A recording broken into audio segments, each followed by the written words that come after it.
పెళ్ళైనా పండగైనా వేడుక ఏదైనా పట్టు చీరల ప్రత్యేక వేదిక వారాహి సిల్క్స్. నమస్తే రమగారు. నమస్తే జయ. రమగారు, ప్రతి ఒక్కరికి లక్ష్మీ కటాక్షం కావాలి, లక్ష్మీదేవి మా ఇంట్లోనే ఉండాలి, రండి రండి కోరుకుంటుంది కదా. ఏం చేయాలి రమగారు? కొన్ని పద్ధతులు మార్చుకోవాలి జయ. కొంతమంది పుట్టుకతోటే లక్ష్మీ కటాక్షంతో పుడతారు. బోళ్ళని డబ్బు ఉంటుంది, అమ్మా నాన్నలకి డబ్బు జాగ్రత్త ఉంటుంది, పొతపరి లక్షణాలు ఉంటాయి, సంపదని పెంచే అవకాశాలు లభిస్తాయి.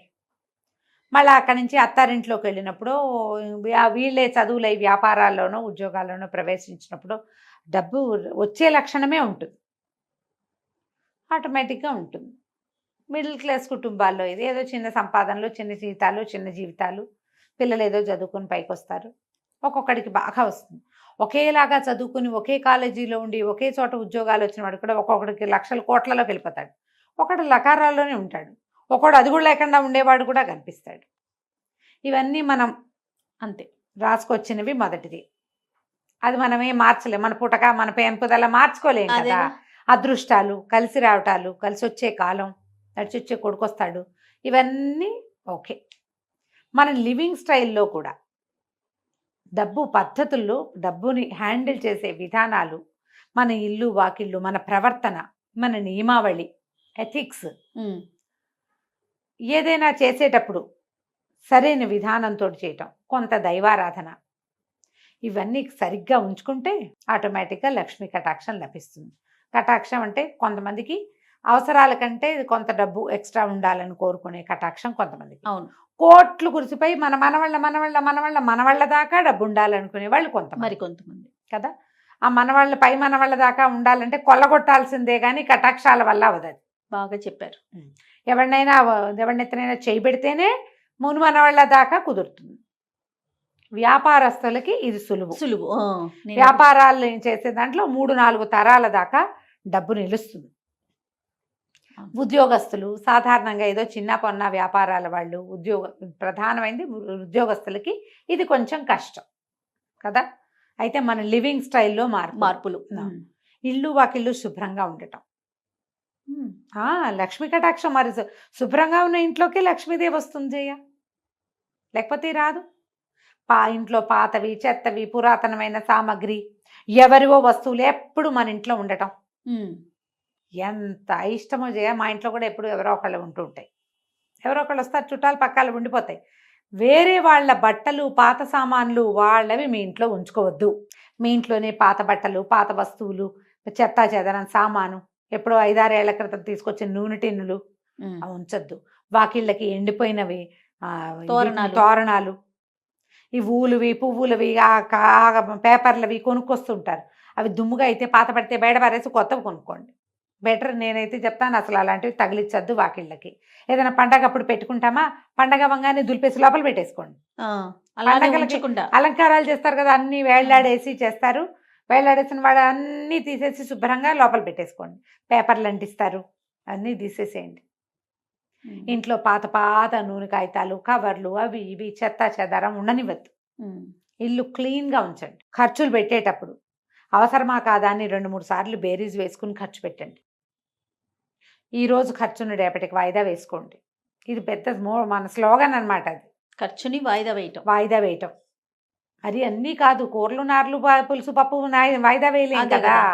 పెద్ద ఖర్చుల్ని వాయిదా వేయండి. ఈజీగా కొనుక్కునే విధానాలు ఏమున్నాయో అవి యాప్ చేయండి. శుక్రవారం ఖచ్చితంగా దీపారాధన చేసుకోవటం, ఇంట్లో నమస్కారం చేసుకోవటం, వీలైతే ఒక దేవాలయ దర్శనం చేయటం.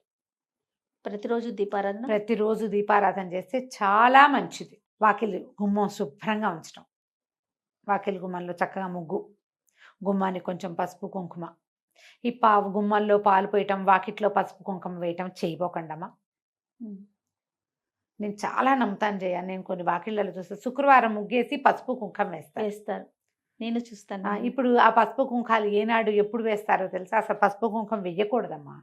మీరు వేయాల్సింది ఏమిటి, సంక్రాంతి రోజుల్లో గొబ్బిళ్ళు పెడతామా, అప్పుడు బంతి పువ్వులు చల్లుతారు. పువ్వులు 2 పువ్వులు, బంతి పువ్వు. అంతేగాని మీరు చామంతులు అవన్నీ నేల మీద పరవటాలు, పసుపులు కుంకాలు వేయటాలు, గుమ్మాల్లో పాలు పోయటాలు, పాలు పోస్తే గుమ్మానికి అటు ఇటు కాసిన పాలు పోయటం, లక్ష్మీదేవి పాల సముద్రాల నుంచి పుట్టింది కదా, ఆహా. ఈ పాలు పోస్తే వస్తుంది. పాలు పంచామృతాలు. మీరు చిన్న లాజిక్ ఆలోచించండి.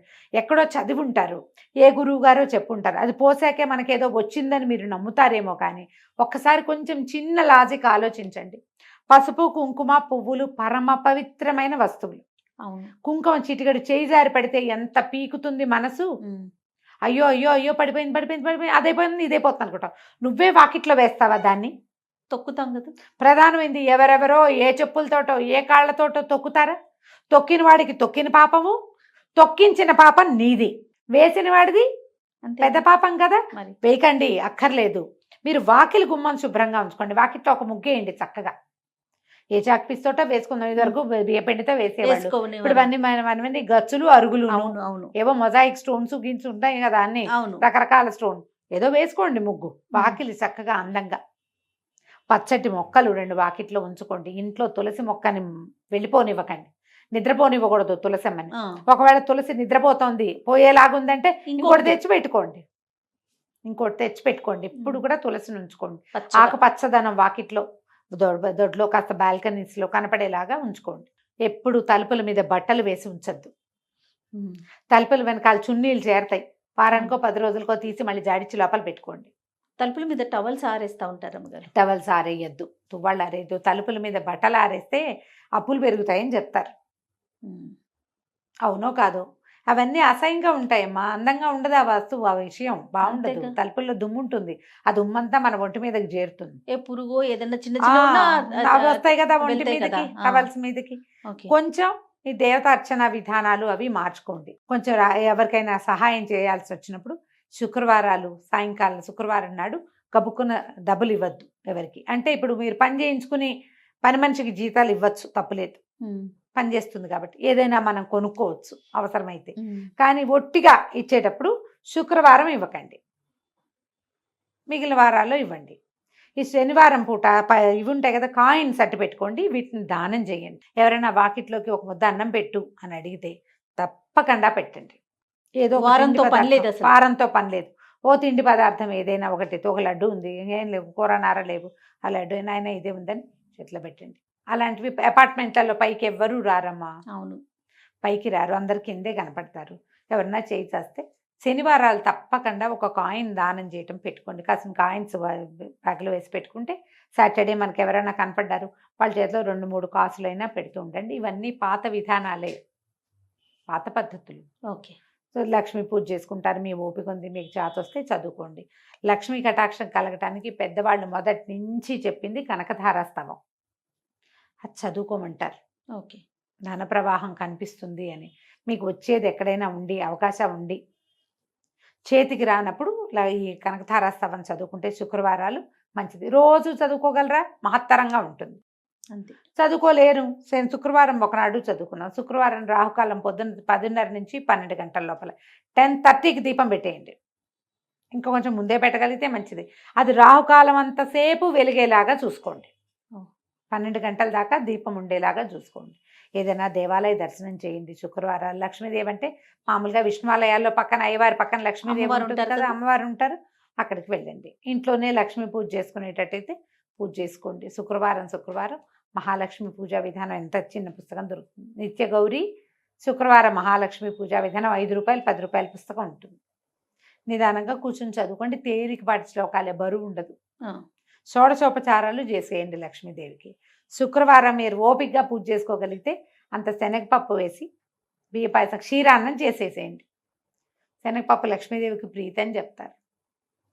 అంతే. వీటితో పాటు శుచి శుభ్రత ప్రధానం. ప్రధానమైనది మీ ఇల్లు క్లీన్గా ఉండటం. రైట్. అంతే. దాంతో పాటు మీ డైలాగ్ చెప్పట్లేదు, మనసు క్లీన్ గా ఉంచుకోవటం. మనసు క్లీన్గా ఉంచుకోవాలి. చిరిగిపోయిన బట్టలు కట్టుకోకండి అమ్మ. ఓకే. బట్టలు చిరిగినాయి అనుకో, అది కొత్త చీర, పారేలేవు, బాగా గట్టిగా ఉంది, ఏదో పొరపాటు నుంచి కుట్టేసి కట్టుకోండి. ఒక స్టిచ్ వేసేసి దాని మీద కట్టుకోండి. మురికి బట్టలు అవి ఉంచకండి ఇంట్లో. ఎప్పుడు బట్టలు శుభ్రంగా చేసుకోవాలి. ఒకవేళ వారం అంతా కుదరలేదు, థర్స్డేకి మొత్తం ఫినిష్ చేసేయండి, విప్పిన బట్టలు అని. శుక్రవారం ఇల్లు క్లీన్గా ఉండాలి. రైట్. అప్పుడు లక్ష్మీ కటాక్షం లభిస్తుంది. తప్పకుండా రమ్మగారు. నమస్తే. నమస్తే.